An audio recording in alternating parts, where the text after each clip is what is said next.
एकरा उर्दू न्यूज़। जैसा कि आप सब जानते हैं कि 23 मार्च से कोरोना वायरस को शिकस्त देने के लिए पूरे भारतवर्ष में लॉकडाउन कर दिया गया है।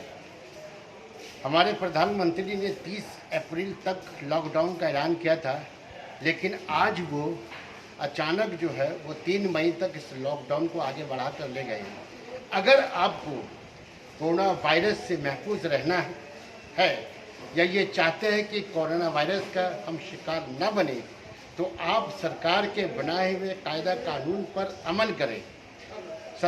सरकार या फिर मरकज़ी सरकार ने जो इक़दाम जारी किए हैं, इक़दाम को अमल में लाए।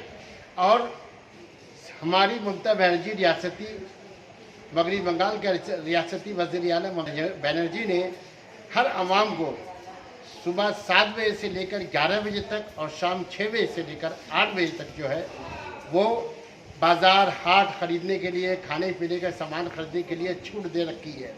इसके बाद पूरा लॉकडाउन 11 बजे से लेकर 5 बजे तक लॉकडाउन कर दिया जाएगा है और शाम 6 बजे से 8 बजे के बाद पूरा रात भर लॉकडाउन रहेगा। इसलिए ये जो गाड़ी आप देख रहे हैं, ये ट्रेन, ये आइसोलेशन ट्रेन है।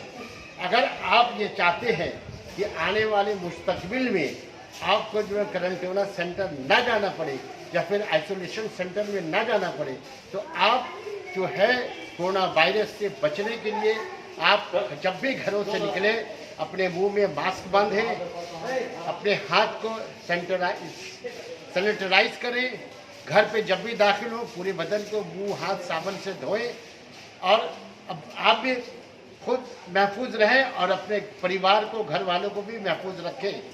वाहिद यही एक रास्ता है, लॉकडाउन ही वाहिद एक रास्ता है जिसमें हम कोरोना वायरस को बुरी तरह शिकस्त दे सकते हैं। आने वाले मुस्तकबिल आप चाहते हैं कि हम कोरोना वायरस से महफूज रहें, तो आप सरकारी इक़दाम का पालन करें।